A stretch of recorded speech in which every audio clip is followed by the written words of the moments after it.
नमस्कार, मी हर्षदा परब आणि तुम्ही पाहताय हे मुंबई तक आहे. अगदी काही दिवसांपूर्वीच म्हणजे साधारण रविवारीच ठाकरेंच्या शिवसेनेच्या माजी नगरसेविका आणि ठाकरेंच्या पक्षामध्ये असलेल्या उपनेत्या आणि अगदी 4 दिवसांपूर्वी पुन्हा त्यांना प्रवक्तेपद दिलं होतं त्या संजना घाडी यांनी 13 एप्रिललाच शिवसेनेमध्ये पक्षप्रवेश केलेला आहे. संजना घाडी ज्या म्हणजे ठाकरेंच्या शिवसेनेची बाजू अगदी अगदी जोरकसपणे लावून धरायच्या. म्हणजे अनेकदा तर आपण पाहिलंय ते म्हणजे की त्या सुषमा अंधारेंसाठी सुद्धा लढत होत्या.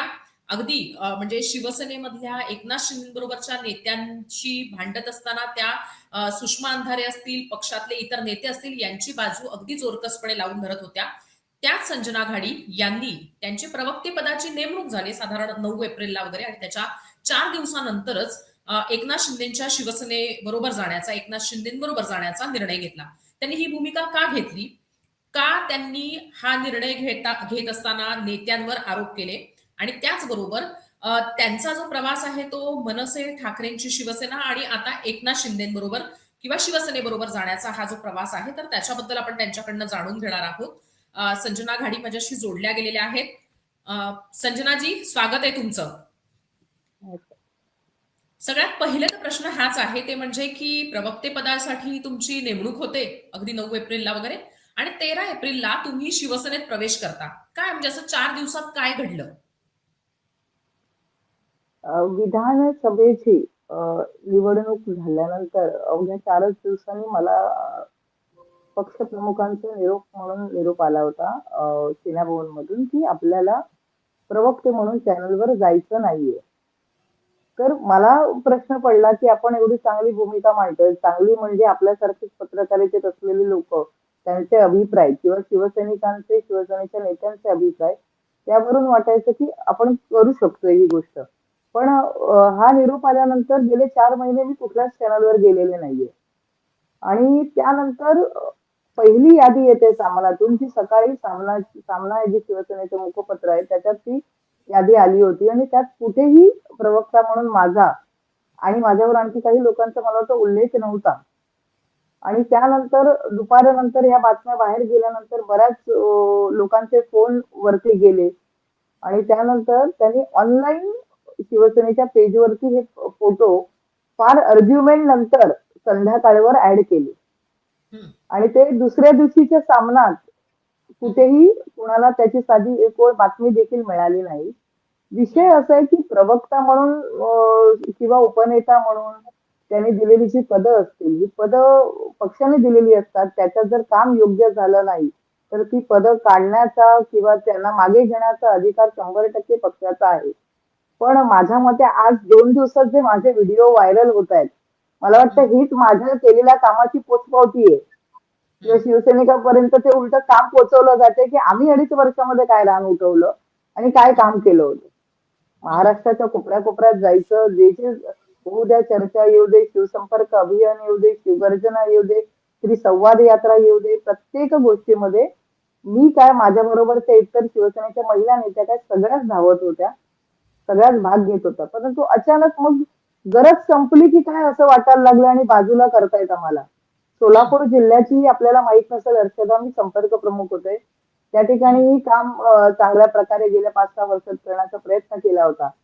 पण उपनेता असताना आणि एवढा मोठा जिल्हा सांभाळत असताना त्याची जबाबदारी अचानकपणे काढून घेण्यासाठी गेल्या 2 आठवड्यापूर्वी कोणा एका महिलेला तिथे बोलवलं गेलं होतं आणि त्यांनीच ऑब्जेक्शन घेतलं होतं महिला पदाधिकाऱ्यांनी त्या, की हा जर भाग संजनाताईंचा आहे, तर हा तुम्ही काढून घेता आहात, तर त्यांच्याशी चर्चा झाली आहे का? म्हणजे त्या महिला छोट्या नेत्याला पदाधिकाऱ्याला कळतं, पण खरोखर वरिष्ठांना कळू नये का? मग हा काय काय प्रकार चालला होता? हा हं. खरोखर पंख कापण्याचा प्रकार होता. हं. याच्या संदर्भात आमच्या मनात साशंकता निर्माण झाली. हं. हं. नाही, तुम्ही म्हणजे आता 2 उल्लेख केलेत. एक म्हणजे आधी तुमचं नाव नसणं प्रवक्ते पदाच्या त्या यादीमध्ये आणि त्यानंतर एका महिलेनं म्हणजे जाणीव करून दिली किंवा माहिती करून दिली. तर आता दोन्ही गोष्टी तुम्ही इथं बोललेल्याच आहात, त्यामुळे जाणून घेणं महत्त्वाचं होतं. त्या महिला पदाधिकाऱ्याचं नाव तुम्ही का सांगत नाही आहात? म्हणजे त्यांना अडचण होईल असं तुम्हाला वाटतंय का? आणि नाही, तुम्हाला नाही, असं नाही. वाटतं का, की याच्या आधी तुमचं जे प्रवक्ते पदामध्ये नाव नव्हतं, तर ते का नव्हतं? हं. किंवा कोणी जाणून-बुजून काढलं होतं का? कुणी ठरवून तुमच्या विरोधात हा कट रचला होता का? आणि आता तर तुम्ही ठाकरेंची शिवसेना सोडलेली आहे. त्यामुळे तुम्ही त्या व्यक्तीचं नाव घ्यायला काहीच हरकत नाही. मग त्या व्यक्तीचं तुम्ही नाव का नाही घेतात? ज्यानं प्रवक्ते पदामधनं तुमच्या म्हणजे तुमचं नाव वगळलं किंवा तुम्हाला ठेवलं नाही तिथं? आता हर्षदा, आपण बोलतोच आहोत आणि माझ्यासाठी मला वाटतं मुंबईतच काही व्यासपीठ तुम्ही उपलब्ध करून दिलं. प्रथमतः मी धन्यवाद देते आणि मी मुळापासून या विषयावरती सुरुवात करते. हं, हं. आपण सांगितलं त्याप्रमाणे राज ठाकरेंचे आम्ही कार्यकर्ते वयाच्या 17व्या वर्षापासूनच मी शिवसेनेमध्ये ऍक्टिव्ह म्हणून काम करायला लागले भारतीय विद्यार्थी सेनेच्या माध्यमातून. त्यानंतर हं, राज ठाकरेंनी पक्ष स्थापन केला. तिथे काम करत असताना काही त्रुटी आढळल्या. शिवसेनेमध्ये आम्ही काम करायला लागलो. पण काम करत असताना अत्यंत प्रामाणिकपणे आताही साहेबांनी जी जबाबदारी अडचणीच्या काळात आम्हाला दिली, आम्ही जे काही करता येईल पक्षासाठी, जिथे धावत जाता येईल तिथे जाण्याचा आम्ही प्रयत्न करत होतो. आणि हे काम करत असताना 45 जवळ उपनेते आहेत. मला वाटतं ह्या सगळ्यांचीच नावं कदाचित महाराष्ट्रभर माहिती नसतील. कारण एखादं पद घेऊन घरी बसायची ही वृत्ती आमची नाही. आम्हाला जर एखादी जबाबदारी दिली तर उठून महाराष्ट्रभर खरोखर खेडोपाडी लोकांपर्यंत पोहोचून काम करण्याचा प्रयत्न केला. आणि हे जेव्हा आम्ही काम करत होतो, महिला नेते आणखी काही काम करत होत्या त्याच्यात. ज्योती ठाकरे असतील, सुषमाताई असतील, सगळीच मंडळी चांगल्या पद्धतीने काम करत होती. किशोरीताई असतील. पण मग महिला नेत्या मोठ्या होत आहेत किंवा लोकांपर्यंत त्यांचा ऍक्सेस वाढतोय. ही असूया कुठे म्हणजे महिला नेत्या मोठ्या होतात म्हणजे पक्ष मोठा होतोय ना. पक्ष मोठा होतोय आणि त्यानंतर त्यांच्या बरोबर जर आम्ही मोठे होत असू, तर काय हरकत आहे? पण मग इतर नेते मोठे होता कामा नयेत किंवा ह्या खूप ऍक्सेस वाढतोय यांचा. मग तो पंख छाटण्याचा प्रयत्न किंवा ताकद कमी करण्याचा प्रयत्न हा काही जवळच्या नेत्यांकडून मी नाव घेतलेलं आहे. मी नाव नाही घेतलं असं म्हणता येत नाही. मी विनायक राऊत साहेबांचं नाव तिथे घेतलं होतं. की काही आपल्या जवळच्या लोकांना सांभाळण्यासाठी, त्यांना मोठं करण्यासाठी आमच्यासारख्या लोकांचं पंख कापण्याचं काम विधानसभेच्या काळात तिकीट न मिळणं, विधानसभेची उमेदवारी न मिळणं, त्याला सुद्धा काही हरकत नव्हती माझी. हं, की ठीक आहे पक्षाला जे योग्य वाटलं पक्षाने निर्णय घेतला. एक तासाभराचा वेळ दिला स्वतःला समजावण्याचा आणि इमिडिएट उठून कामाला लागलो आम्ही. हं, उभयता दोघंही आणि अत्यंत झोकून देऊन काम केले. मला नाही वाटत की मागाटण्याचं कुठलाही शिवसैनिक सुद्धा मान्य करेल की कशा पद्धतीने आम्ही इथे झोकून देऊन काम केलेलं आहे. मग हं, त्याचे काही गोष्टी कानावर साहेबांकडे गेल्या का? चुकीच्या पद्धतीने मांडल्या गेल्या का? असा माझ्या मनात त्यानंतर प्रश्न आला. की 4 दिवसात असं काही होऊ शकतं. असं चुकलं म्हणजे काय चुकलं? हा प्रश्नाचं उत्तर शोधत असताना मला वाटलं की काहीतरी साहेबांकडे अशी बातमी गेली असावी. आम्ही कुठे जातोय असं काही कळलं असेल का? आम्ही नाराज आहोत असं काही कळलं असेल का? म्हणून मग मी त्यानंतर वहिनींना फोन केला. हं, रश्मी वहिनी आहेत त्यांना फोन केला आणि त्यांना विचारलं म्हटलं, "वहिनी काही प्रॉब्लेम आहे का? काही कुठे हं, माहिती मिळाली का आपल्याला काही चुकीचं अपडेट काय? कोण असेल तर आपण समोरासमोर बसवा. या विषयाचं निरसन करा." अशी माझी विनंती आहे आपल्याला. काहीतरी तुटतंय, काहीतरी लांब जातंय, काहीतरी विस्कळीत होतंय हे जाणवायला लागलं. हं, विभागामध्ये इथल्या सगळ्या प्रक्रियेमध्ये आम्हाला जाणीवपूर्वक लांब ठेवलं जातंय. हं, संजयजींना गेल्या 4 वर्षामध्ये कुठल्याही पदावर घेतलं गेलं नाहीये आणि आता प्रक्रियेतून माजी नगरसेवक म्हणून डावललं जातंय. या हं, सगळ्या गोष्टी आम्ही त्यांच्याही कानावर घातल्या. पण त्याच्यावरही काही फलित मागच्या 2 महिन्यात आलं नाही. उलट मी मगाशी म्हटल्याप्रमाणे ग्रँट रोडच्या एक महिला पदाधिकारी आहेत. मला वाटतं त्यांचं नाव घेणं आता इथे कारण त्या पक्षात आहेत त्या. हं, पण हं, त्यांनी प्रचंड आकांतांडव करून तिथे सांगितलं. त्यांनी मला फोन केला तेव्हा मला कळलं की अरे सोलापूरचं पद देखील बाजूला करत आहेत. म्हणजे शांतपणे एखाद्याला हळू संपवावं असा काही विषय होता का तिथे? हं, आणि आम्ही जी राळ उठवली, आम्ही जे लोकांना अंगावर घेतो, कुठल्याही गोष्टीचा विचार त्या ठिकाणी केला गेला नाही. आणि हं, त्याच मधल्या काळामध्ये वक्फ बोर्डची घेतलेली भूमिका किंवा विधानसभेच्या निवडणुकीनंतर प्रवक्ते पदावरून जरी नाव काढलं होतं, तरी माझा हा मागाटणे विभाग सोडून चेंबूर विधानसभा किंवा दिंडोशी विधानसभा असे विभाग आम्हाला देण्यात आलेले निरीक्षक म्हणून. आणि हं, तिथे शिवसैनिकांशी बोलत असताना एक गोष्ट पक्की लक्षात आली होती, की महाविकास आघाडी ही शिवसैनिकांना किंवा खाली मतदारांना आवडलेली नाहीये. हं, शिवसेनेच्या हिंदुत्वाचा मुद्दा हा शिवसेनेपासून बराच लांब गेलेला आहे. हं. याची कल्पना आम्ही माननीय उद्धव साहेबांना लेखी रिपोर्टमध्ये दिलेली आहे आमच्या. हं, हं. आणि हा ह्या रिपोर्ट तुम्ही सगळ्या केव्हा दिला विषयांचा होता कुठे ठाकरेंना? म्हणजे उद्धव ठाकरेंना केव्हा दिला होता? विधानसभा झाल्यानंतर हं. कुठे काय झालं, नक्की काय चुकलं, काय हे झालं तर याचा उहापोह करत असताना आम्ही प्रत्येक शाखावाईज बैठका घेऊन एक एक विधानसभा आम्हाला दिली गेली होती आणि त्याचे रिपोर्ट आम्ही सबमिट केले होते. हं. पण मग लोकसभेत या गोष्टी समोर नव्हत्या आल्या का? लोकसभेत लोकांना महाविकास आघाडी आवडली नव्हती का? विधानसभेतच कसं काय ह्या गोष्टी सगळ्या समोर आल्या? कारण त्याच्या आधी लोकसभेमध्ये तर चांगला रिझल्ट आलेला आहे महाविकास आघाडीला. लोक ठाकरेंच्या शिवसेनेला सुद्धा. लोकसभेच्या आधी शिवगर्जना, होऊ द्या चर्चा, स्त्री संवाद यात्रा ह्या 3 गोष्टींनी एवढं आम्ही महाराष्ट्रभर पोहोचलो म्हणजे प्रत्येकाकडे आमच्याकडे काम होतं. हं. प्रत्येक प्रवक्ता, प्रत्येक उपनेता युटिलाइज केला जात होता. गाव-पाड्यात पारावर जाऊन मीटिंग घेतल्या जात होत्या. लिटरली वडाच्या झाडाखाली वगैरे बसून जिथे लोक जमा आहेत, बाजारात बाजार लागतो बुधवारचा, शनिवारचा, अशा बाजारामध्ये जाऊन पण आम्ही मीटिंग घेतल्या. प्रत्येकाला काम होतं काही ना काही करायला आणि त्या माध्यमातून आम्ही ती राळ उठवली होती. मला वाटतं कुठलीही संघटना काम करत असताना फक्त एका विचाराने नुसतं कोणी मांडलाय तर तो पोहोचवणं महत्वाचं असतं. ते काम संघटनेच्या पदाधिकाऱ्यांकडून प्रॉपरली करून घेतलं गेलं होतं. परंतु लोकसभेच्या निवडणुकीनंतर एक हवा म्हणतात ना डोक्यामध्ये तशा पद्धतीचं वातावरण आम्हाला पक्षात दिसायला लागलं आणि आम्हाला सगळ्यांना म्हणजे 40 स्टार प्रचारक आम्ही जाहीर झालो विधानसभेला. पण एकही सभा मिळालेली नव्हती हं. किंवा कुठलं काम करून घेतलं गेलं नव्हतं, काम दिलं गेलं नव्हतं आम्हाला आणि ही सगळी तक्रार फक्त मला वाटतं माझी नाही, शिवसेनेतल्या उद्धव बाळासाहेब ठाकरे यांच्या पक्षातल्या प्रत्येक उपनेत्याची आणि प्रवक्ते सगळ्यांचीच ती तक्रार होती. हं, हं. तुम्ही 2 गोष्टींचा उल्लेख केला. त्यातला एक महिलांचा जो विषय आहे तो समजून घेतला पाहिजे. तुम्ही असं म्हटलात, की महिला नेत्या जर मोठ्या होत असतील, म्हणजे त्या चांगल्या वाढत असतील, तर हे पक्षासाठी चांगलं आहे. पण महिला नेत्या किंवा पदाधिकारी यांनी मोठं होऊ नये म्हणून ठाकरेंच्या शिवसेनेमध्ये पर्टिक्युलरली कोणी व्यक्ती काम करते आहे का? आणि असं का केलं जातंय? महिला नेत्यांनी पुढे येऊ नये यासाठी ठाकरेंच्या शिवसेनेमध्ये भर दिला जातो का? कारण म्हणजे इतर वेळेस तर स्त्री स्वातंत्र्याबद्दल सुद्धा बोललं जातं ठाकरेंच्या शिवसेनेकडनं. म्हणून हा प्रश्न आहे. तुम्ही त्याचा उल्लेख केला म्हणून हा प्रश्न विचारते. शिवसेनेच्या महिला जिल्हा प्रमुख, महिला जिल्हा संघटक म्हणून अखंड जिल्ह्यांमध्ये, ग्रामीण भागामध्ये काम करत असतात. आम्ही अशा जिल्ह्यांमध्ये फिरत असताना मी साधारणतः नांदेड, हिंगोली, जालना, परभणी, नागपूरचा रामटेक वगैरे इथपासून जो पूर्ण भाग आहे, मला वाटतं इथे स्वतः निरीक्षक म्हणून काम केलेलं आहे. आणि इथे काम करत असताना सगळ्या जिल्हा म्हणजे सोलापूरमध्ये काम केलेले सगळ्या जिल्हा संघटकांच्या याच तक्रारी होत्या महिलांच्या, की आम्हाला सन्मान मिळत नाही. हं. आम्हाला त्यांच्या बरोबरीने वागवलं जात नाही. शेवटच्या तालुक्यातला शेवटचा पदाधिकारी असेल अगदी तालुका उपसंघटक आणि कोणी मग त्याच्यानंतर मग महिला जिल्हा संघटकाचं नाव. हं, म्हणजे आपण जो बरोबरीचा हे म्हणतो दर्जा, तो फक्त हं, आपल्या बोलण्यात आहे का? आणि प्रत्यक्षात तो दिसत नाही, दिला जात नाही. महिलांचं म्हणणं असतं, की आम्ही ग्रामीण भागातल्या महिला, आमचं घर कुटुंब बाजूला सोडून, शेतीची कामं बाजूला सोडून आम्ही काम करायला येतो. त्यावेळेला आम्हाला आम्हाला काहीच नको असतं. आम्हाला हवं असतं थोडासा सन्मान, प्रेमाचे शब्द, शाबासकीचे बोल. हं, आणि हं. ग्रामीण भागात काम करत असताना त्याला आणखी येणारी अडचण म्हणजे कुठे जायचं असेल इकडून त्या गावात, दुसऱ्या गावात तर काही बोला. हां, हां. तुम्ही म्हणताय त्याप्रमाणे, की महिलांना सन्मान हवा किंवा थोडंसं म्हणजे जे चांगले शब्द हवेत.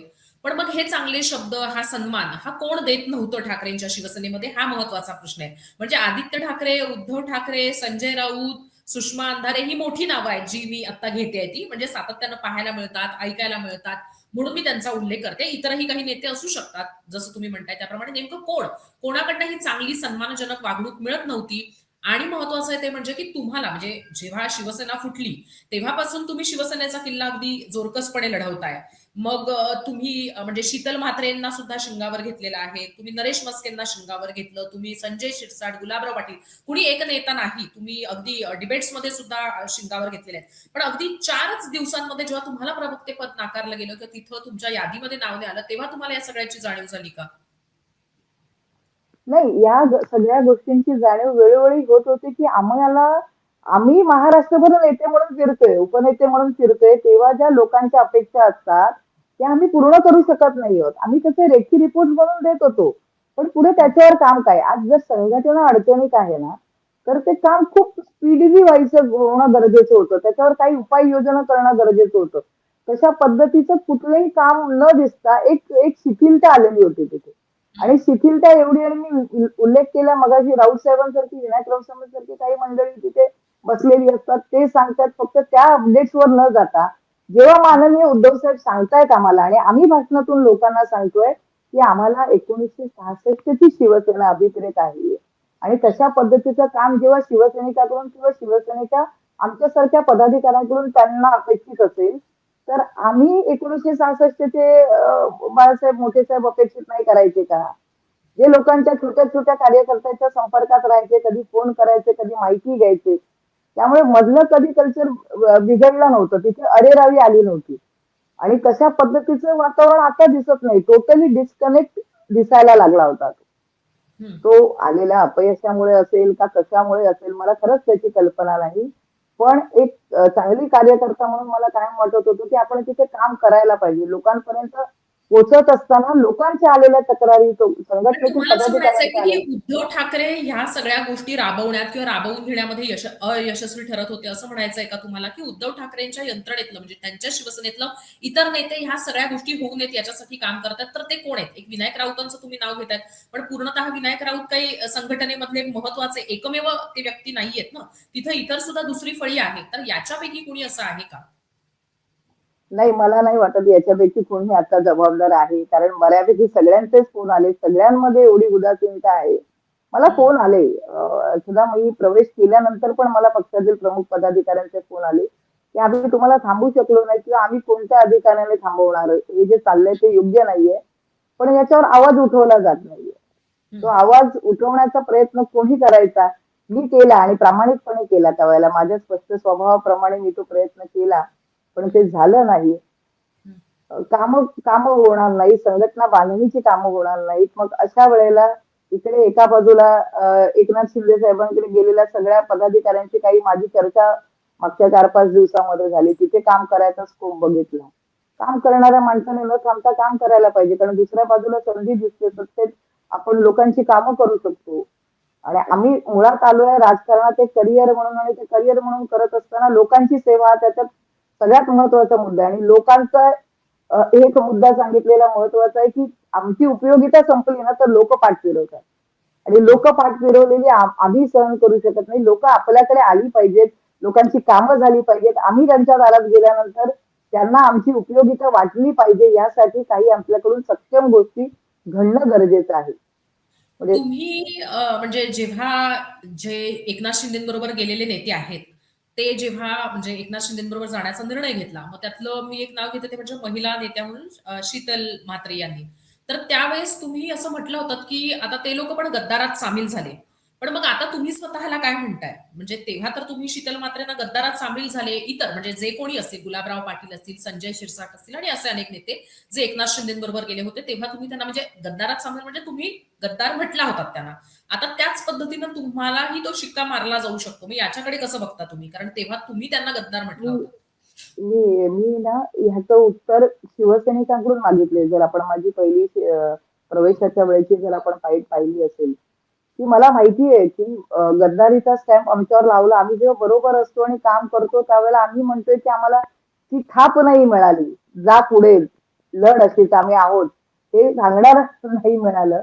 आणि आता 2.5-3 वर्ष जबरदस्त लढाई दिल्यानंतर आम्ही बाहेर पडतोय. आम्ही जर त्याच वेळेला काही निर्णय घेतला असता, कुठल्या गोष्टीला हे झालं असतं, तर आम्ही मान्य केलं असतं. पण आता 2.5-3 वर्षानंतर शिवसैनिकांनी ठरवायचंय, की आम्ही काय आहोत? आम्ही काय करतो?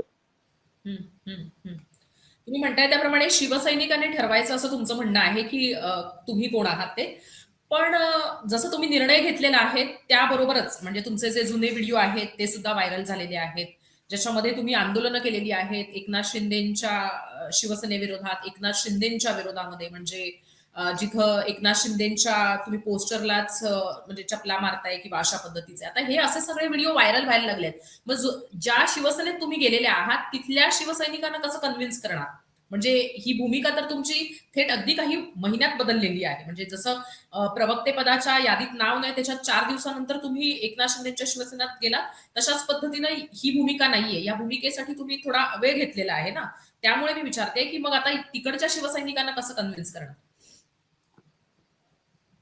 आता आपण मी परत सांगते, की हा प्रवक्ता पदाचा विषय हा फार छोटा होता त्याच्यातला. हं, म्हणजे प्रवक्ताच्या यादीमध्ये माझं नाव नसणं म्हणून 4 दिवसात जबरदस्त ट्विस्ट धक्का देऊन घेतला अशातला विषय नाहीये. आमच्याकडे जी कामामध्ये शिथिलता आली आहे, याच्याबद्दल पक्ष नेतृत्वाशी वारंवार बोलल्यानंतर, सांगितल्यानंतर काही होत नाहीये याची उदासीनता कुठेतरी आमच्यामध्ये पूर्वीच आलेली. 4 महिन्यापासून मी चॅनलवर तुमच्यासारख्या लोकांकडे जाऊ शकत नव्हते आणि सांगू पण शकत नव्हते, की मला काय निरोप आहे ते. असा प्रकार हं. झाला होता. त्यामुळे तो विषय असा नाहीये. आणि इथे म्हणाल ही भूमिका मी जी आता घेतलेली पूर्वीचे माझे जे व्हिडिओ व्हायरल होत आहेत, याच्यामधून शिवसैनिकांना काय वाटणार आहे? आम्ही शिवसेना म्हणजे एकनाथ शिंदे साहेबांचा हा मूळ शिवसेना पक्ष आम्ही का निवडला? हा प्रश्न विचारू शकता तुम्ही मला. नाही, नाही. भाजपचा पर्याय किंवा इतर पर्याय. तेव्हा तुमची इथे भूमिका होती. शिवसैनिक आहेत. मी मुद्द्यावर येते. मी विचारते, की तेव्हाची तुम्ही ज्या पद्धतीनं तुम्ही म्हणजे आंदोलनामध्ये कसं आहे, की आपण एखाद्याच्या विरोधात बोलतो. तुम्ही तर म्हणजे मनसेमध्ये सुद्धा राहिलेला, ठाकरेंच्या शिवसेनेकडे आलेलात आणि शिवसेनेकडे आलेलात. त्यामुळे पक्ष बदलला की भूमिका बदलली जाते आणि फारसा काही भूमिकेचा फरक असणार नाहीये. फक्त नेत्यांची नावं बदलली जातील अशी गोष्ट आहे. पण जिथं तुम्ही एक पक्षप्रमुखाच्याच आंदोलनामध्ये अशा पद्धतीनं म्हणजे चप्पल किंवा अशा पद्धतीचा एक आक्षेपार्ह म्हणू शकतो किंवा ज्याच्यावर आता कुणाल कामराचं प्रकरण तर तुम्ही बघता. तशा पद्धतीची तुमची भूमिका होती म्हणजे जवळ-जवळ. अशा पद्धतीनं जर का तुम्ही आणि ते तर मुख्यमंत्री होते त्या काळात. तर तशा पद्धतीच्या आंदोलनाचे व्हिज्युअल्स आहेत. तर मग कसं काय म्हणजे या आता ते व्हिडिओ व्हायरल सुद्धा झालेले आहेत आणि बऱ्यापैकी. या सगळ्या भूमिकांमध्ये आता पक्ष नेतृत्वाने मला वाटतं माननीय एकनाथ शिंदे साहेबांना आम्ही त्याची कल्पना दिलेली आहे, की जे माफी मागितली यावेळेला आम्ही तुम्ही एकनाथ आक्रमक शिंदेची. हो, हां, आम्ही या पद्धतीच्या आक्रमक भूमिका त्यावेळेला घेतलेल्या होत्या आणि मला वाटतं त्या वेळेला त्या पक्षात असल्यानंतर त्या भूमिका ज्या पद्धतीने घेणं तिकडच्या आदेशानुसार किंवा इन्स्ट्रक्शननुसार त्या पद्धतीने त्या भूमिका घेतल्या गेलेल्या होत्या. परंतु आम्ही कार्यकर्ता म्हणून काय करू शकतो? मला वाटतं हेही एकनाथ शिंदे साहेब चांगले ओळखतात. ईडी मिनिस्टर त्यावेळेला असताना सोलापूरमध्ये ते आलेले आहेत. आमची कामं त्यांना माहिती आहे. संजयजींची कामं एक कुशल संघटक म्हणून कसे काम करू शकतात हे माहिती आहे त्यांना. आणि तुम्ही जे आता म्हणालात, तर मला वाटतं आज सगळ्या पक्षांमध्ये जर आपण पाहिलं म्हणजे मी माझं म्हटलेलं तसं की नारायण राणे साहेब कुठल्या पक्ष नेत्याबद्दल काय म्हणाले किंवा एकनाथ शिंदे साहेब कधी भाजपाबद्दल काय म्हणाले किंवा भाजपाचे नेते काय म्हणालेत, ह्या सगळ्या गोष्टी अजितदादा पवारांचा विषय. तर हे सगळे विषय होत असतात, परंतु आपण एका पक्षात आलो, एका पक्षाच्या त्या भूमिकांशी समाविष्ट झालो त्या सगळ्या पक्षाच्या प्रोसेसमध्ये, की मला वाटतं याच्यावरती नक्कीच आपल्या कामाच्या माध्यमातून आम्ही उत्तर देऊ शकू. हं, हं. तुम्ही मगाशी उल्लेख केलात. तुम्ही म्हटलात, की तुम्ही एकनाथ शिंदेची माफी मागितली. काय म्हणणं होतं एकनाथ शिंदेचं त्याच्यावर? म्हणजे माफी मागितली म्हणजे त्यांना अगदी त्यांना म्हणजे सांगितलं, की हा सगळे विषय आहेत याची आपल्याला कल्पना असू दे. आणि त्यांनी सांगितलं हे सगळे विषय सोडा. या सगळ्या कुठल्या विषयांवरती मला बोलायचं नाही. आपल्याला संघटना वाढवायची आहे. तुमच्यासारखे काम करणारे कार्यकर्ते मला इथे हवे आहेत आणि कामाला लागायचं. हं, हा हं. सिंपल आणि मी पूर्ण ताकदीने तुमच्या सर्वांच्या पाठीशी उभा आहे. हे त्यांचं वाक्य खूप आश्वस्त करणारं वाटलं. हं. त्यांचं देणारा कामाचा वेळ कामासाठी आपल्या तक्रारी निरसन करताना किंवा पदाधिकाऱ्यांच्या संघटनेसाठी जो संघटनात्मक मागणीसाठी तो वेळ जो आता देत आहेत, मला वाटतं विधानसभेत त्यांचं ध्येय साध्य झाल्यानंतर दुसरी हं, गोष्ट होती असं की आम्ही कायम बोलत होतो की शिवसेना खरी कोणाची हा निर्णय विधानसभेत होईल. हं. लोकसभेनंतर आम्हाला पुन्हा एकदा विश्वास होता की विधानसभेमध्ये दूध का दूध पाणी का पाणी होईल. त्यावेळेलाही लोकांनी मला वाटतं ते दाखवून दिले आणि तो लोकांचा निर्णय कुठेतरी आम्ही स्वीकारणं गरजेचं आहे. हं, आणि हं. त्यांनी ते ज्या पद्धतीने कामाचा सपाटा लावलेला आहे, की लोकांना त्यांचं भेटणं आहे, त्यांच्या कामाचा उरक आहे, तो सगळ्यांशी चर्चा करताना माझ्याही लक्षात आला. हं. त्यामुळे अशा एका आश्वासक नेतृत्वावर कार्यकर्त्यांमधल्या नेत्यावरती विश्वास ठेवून आम्ही या ठिकाणी कामाला सुरुवात तुम्ही करणार आहोत. जेव्हा म्हणजे काही जण जे ठाकरेंना सोडून जेव्हा एकनाथ शिंदेबरोबर गेले होते, तेव्हा तुम्ही तुमची म्हणजे एक प्रतिक्रिया अशी होती ते म्हणजे की घरावर तुळशीपत्र ठेवली असं म्हणतायत हे, तर घरावर तुळशीपत्र ठेवली की सोन्याचे पत्रे ठेवले? अ, असा तुम्ही सवाल त्यांना केला होता, असा प्रतिप्रश्न केला होता त्यांना जेव्हा अशा पद्धतीनं त्यांनी म्हटलं होतं, की आम्ही घराची तुळशीपत्र देऊन शिवसेनेचं काम केलं किंवा शिवसेनेसाठी लढलो. तर तेव्हा तुमचा असा प्रश्न होता. आता तुम्हाला काय वाटतं? आता तुमची भूमिका काय आहे?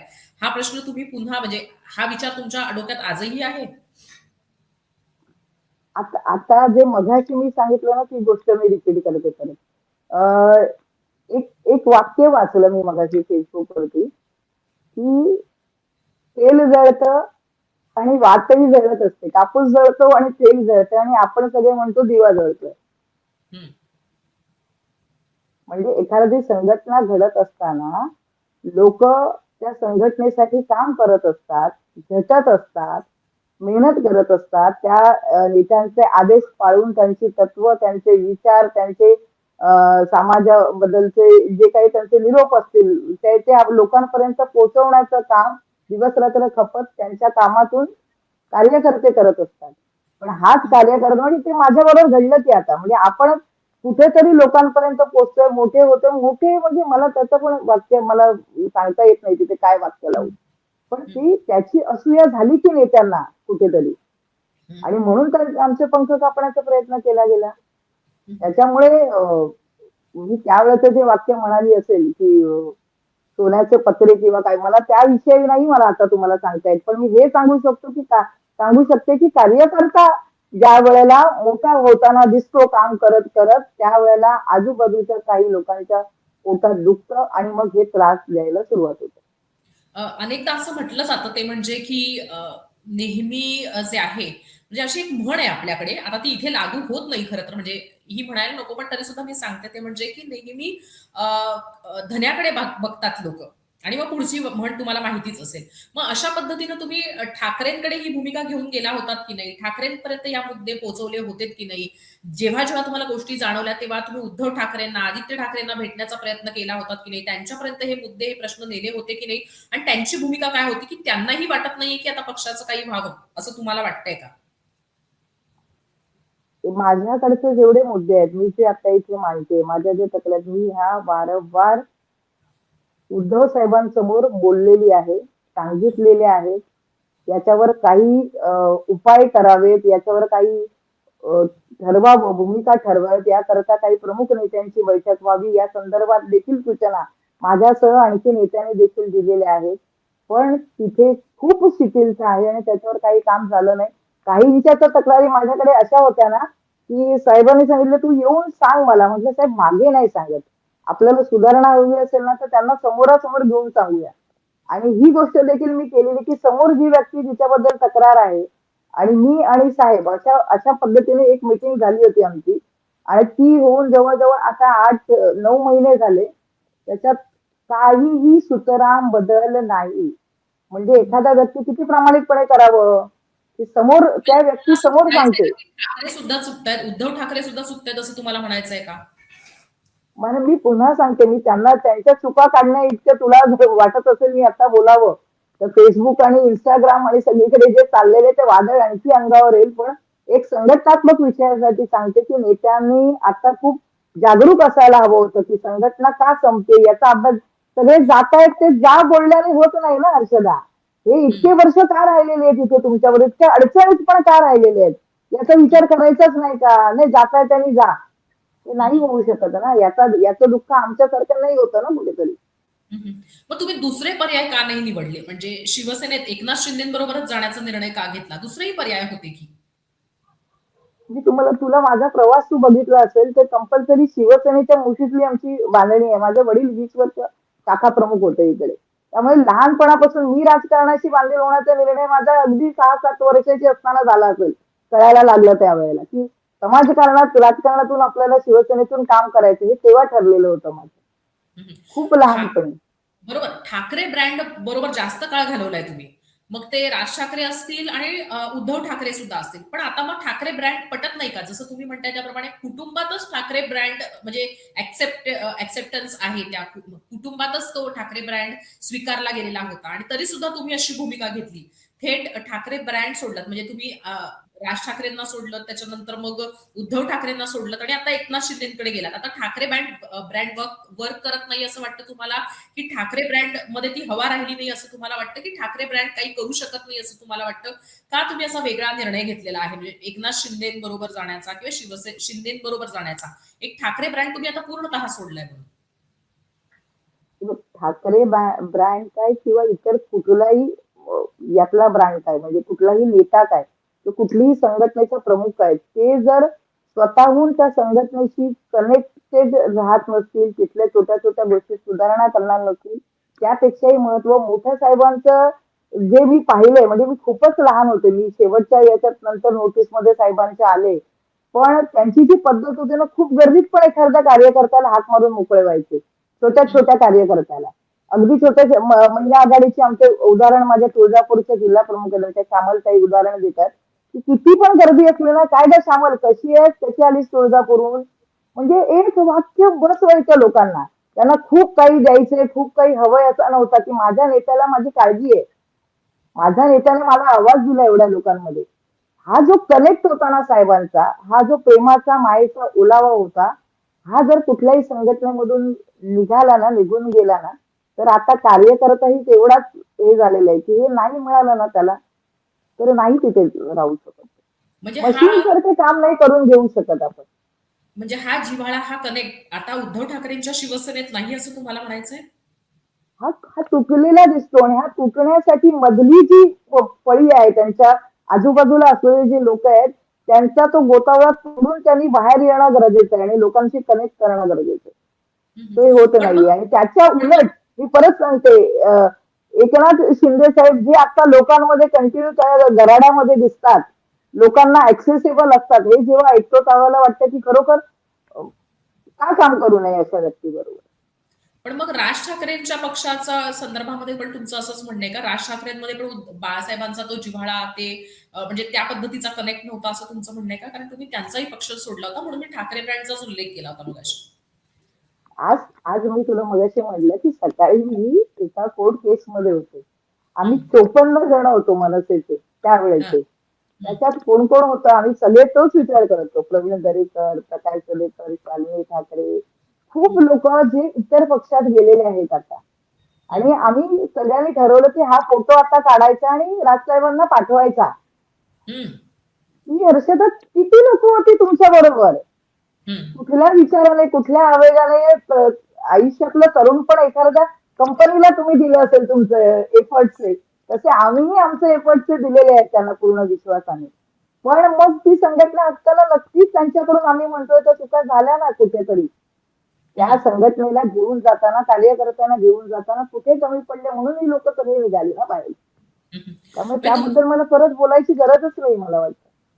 पण हा म्हणजे फोटो तुमचं आम्ही पाठवणार होतो राजसाहेबांना, की हे बघा हे सगळे अशी त्यांची मंडळी होती प्रतिक्रिया आल्यावर आपल्याकडे. मला नक्की कळवा. मुंबई तकला नक्की कळवा. बरं तुम्ही मागा. म्हणजे तुमचं असं म्हणणं आहे, की राज ठाकरे आणि उद्धव ठाकरेंमध्ये बाळासाहेबांचा कनेक्ट नाही राहिला म्हणून लोकं त्यांना सोडून जातात. हेच तुमच्या बोलण्याचा उद्देश आहे म्हणजे. मला ना उद्धव साहेबांचं काही सांगता येत नाहीये. त्यांच्या तब्येतीचा विषय, आदित्य साहेबांनी कदाचित त्या विषयात जास्त लक्ष घालायला पाहिजे आता. भविष्यात ती संघटना ते चालवणार आहेत. पण ते करत असताना ग्रासरूट मधून आलेला नेता तो कसा कनेक्ट करणार बाळासाहेबांसारखा? आणि एका लेवलला येऊन नंतर राजकारणामध्ये आलेला नेता तो त्या सामान्यांशी कसा कनेक्ट करणार? हा क्वेश्चन मार्क आहे माझ्यासाठी. हं, हं. आणि अ, तोच आहे की रिक्षावाला आम्ही ज्यांना म्हणत होतो जो कॉमन मॅन म्हणून आला लोकांमधून आला त्याचा कनेक्ट कसा असणार हे इझिली कळतंय. त्याचे हं, कनेक्ट त्याचं वाईफ जे इझिली जुळले जात आहेत लोकांबरोबर. हं, हं. आणि तो कनेक्ट मला जाणवला. बरं मग तुम्ही म्हणताय त्याप्रमाणे ठाकरे ब्रँड बरोबरच तुमचे राजकारण झाले. म्हणजे बाळासाहेबांच्या बरोबर. तुम्ही वडिलांना सुद्धा पाहिलेलं आहे पक्षामध्ये. राज ठाकरेंबरोबर नेतृत्वाखाली त्यांच्या काम केलेलं आहे. उद्धव ठाकरेंच्या नेतृत्वाखाली काम केलेलं आहे. तर मग आता तुम्हाला असं वाटतंय का, की ठाकरे ब्रँड हा संपायला लागलेला आहे? काय म्हणते?